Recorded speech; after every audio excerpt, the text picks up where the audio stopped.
basically brand new to this subreddit, but I've read a few stories, and one in particular reminded me of the most terrifying thing that I've ever experienced but luckily avoided. I'll start with a little backstory. Growing up, I had a lot of fun experiences with sneaking out of the house. My house was 3 floors, a finished basement, a middle floor, and a top floor where all the bedrooms were. When I had friends over, we all slept in a finished basement. It was a mutual agreement between my parents and I. They got to sleep without hearing a peep. We got to be as loud as we wanted. The best part about the basement was the fact that it had a sliding door to go in and out of. Now, anyone with sliding doors knows that most of them are completely silent when opening and closing. This led to at least 50 plus instances between the ages of 13 and 16 where a group of friends and I would sneak out to go meet up with girls who lived further down the road. Notice how I said friends and I. Up until this point, I had never snuck out on my own. It wasn't from a fear of sneaking out on my own. It just always was prearranged that when the girls down the street would have a sleepover, the boys would have a sleepover at my house. There wasn't ever a reason for me to go out alone. However, I was talking to this one girl who lived a little further down the road, and she wanted me to come over and hang out as teenagers do.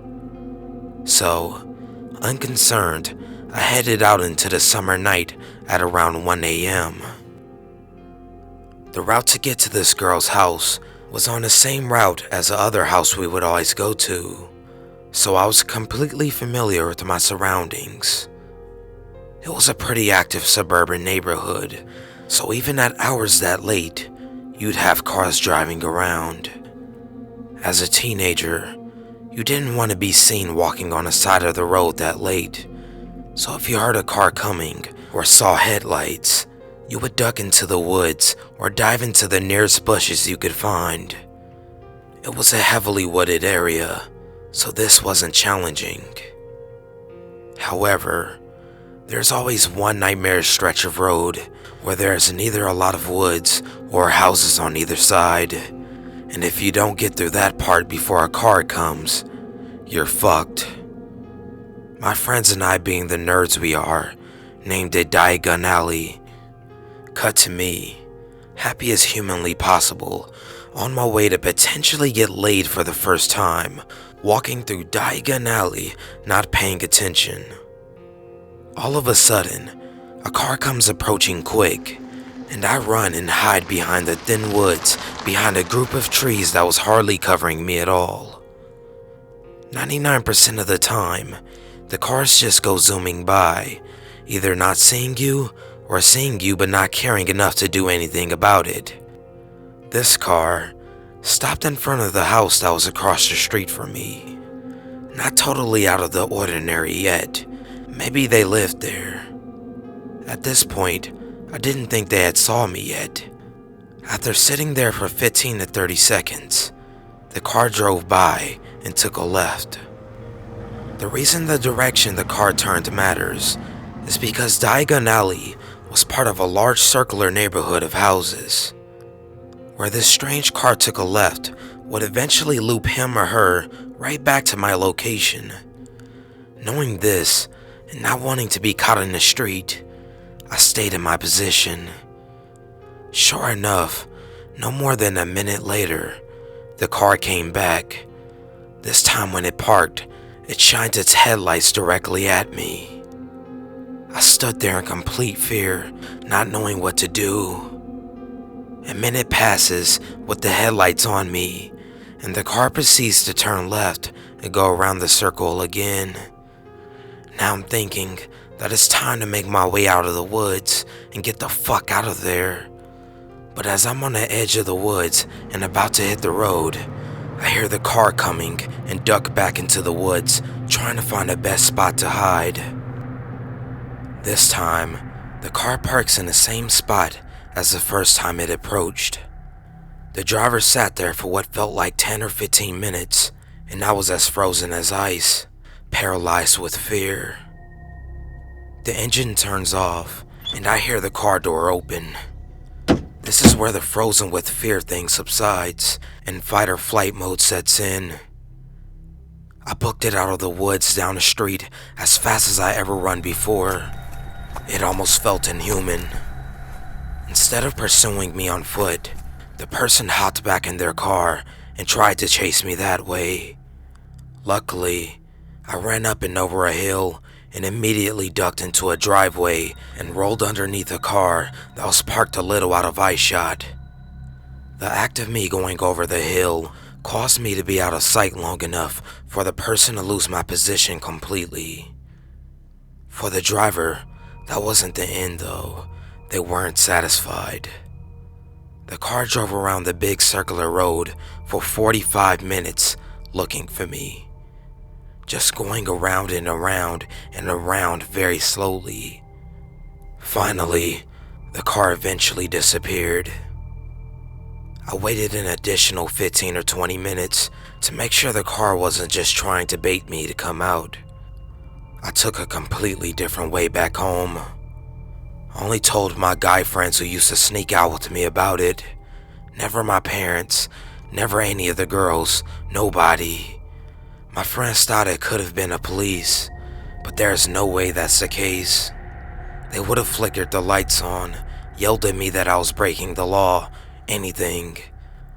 Confirmation came when there was an abduction attempt no more than 2 weeks later in a neighborhood adjacent to mine. Who's to say what would have happened? I was a big kid at 16, 5'11", 185 pounds, so maybe if he or she did get a hold of me, I could have fended them off. I'm glad it never had to get to that point. Needless to say, I avoided Diagon Alley like a plague for at least a few months.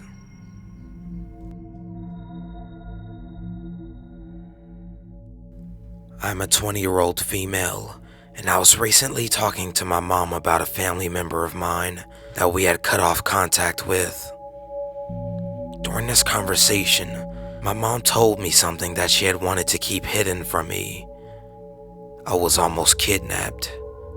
When I was almost 1 year old, my mom took me to the mall with my great aunt, my grandmother's sister. All was well until my aunt offered to take me shopping with her to allow my mom some time to shop for herself in peace. Now, my mother didn't trust a lot of people to take me alone due to some heartbreak in the past. I won't go into it here, but anyway, my mom allowed my aunt to take me under the condition that we would be in the store next door and that my aunt meet her every 30 minutes to check in. Now, don't get me wrong, my mom loved my aunt very much and had no reason not to trust her. She was just overly cautious. Well, 30 minutes goes by and my mother walks next door, assuming my aunt forgot, but both she and I were nowhere to be found. My mother asked the store associates if they had seen us, and they all said no, prompting my mother to freak out and call mall security. In minutes, mall security had the mall on lockdown while they searched for me.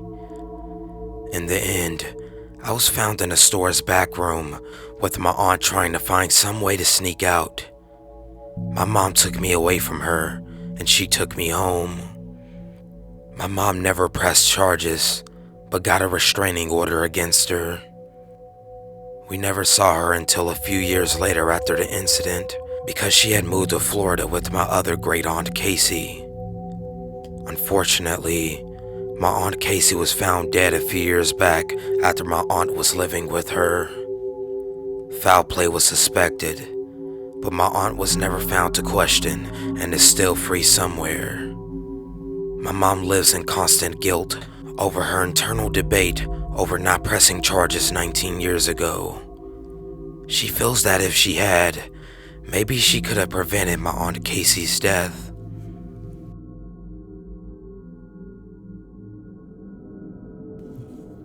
I was a very sheltered kid when I was growing up.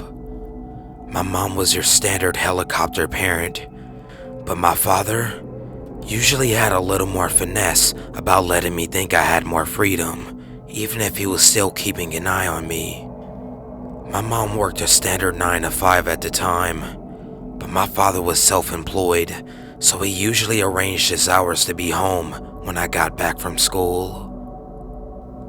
I asked for $5 so I could ride my bike 10 blocks down to the nearby convenience store and buy a snack. Something I enjoyed greatly because my father let me go by myself, so it was one of the few times I wasn't cooped up under the watchful eye of an adult. I was at that age where I started to want more freedom. My father received an urgent call from one of his clients and had to go meet with them. He gave me a speech about just going there and back and told me to call him once I was back home, but otherwise didn't seem too worried. We lived in a nice neighborhood and I'd made this ride many times before already. It was a windy day as I was winding my way through the neighborhood. I was 2 blocks away from the store when a car rolled up perpendicular to me out of one of the cul-de-sacs. Inside was a well-groomed man, maybe in his mid-30s. He was wearing a button-up shirt with a tie and was generally white-collar looking. He rolled his window down and politely asked me how to get to the freeway. I wasn't good with directions, so I just pointed down the road and said, "Somewhere that way. If you keep going, you'll see it." While I said this, I noticed he had his hand on something odd, looking down somewhat close to where the clutch would be on a manual. I just assumed that's what it was and brushed it aside. The man rolled his car closer until the passenger side was only a foot from me and said, "Sorry, I didn't hear you over the wind." Starting to feel those instinctual spine tingles you get when something's wrong, but not wanting to be rude, I repeated myself. It was at this point that I gasped and my whole body went numb. The odd thing his hand was wrapped around was not his clutch. He was holding his penis and was completely naked from the waist down. Still polite, he asked, "Could you get in and show me the way?" I rolled my bike backwards, stammering breathlessly. I can't," he replied. "That's okay," and calmly drove off. No screeching tires, no attempt at a getaway, and opposite the direction I pointed towards the freeway. He was gone. I sped to the store and waited in the back for a few minutes before calling my father with their phone and explaining what happened. He booked it to the store and called the cops. The officer who responded said it was pointless to call without plate numbers or any other identifying information. He said the man was probably on the other side of town by now, trying the same thing on some other young girl. The especially weird part is later that night, my father confessed to always following behind me a certain distance so that I wouldn't notice. This was the first time he didn't. Thankfully, over a decade later, nothing involving this man happened again.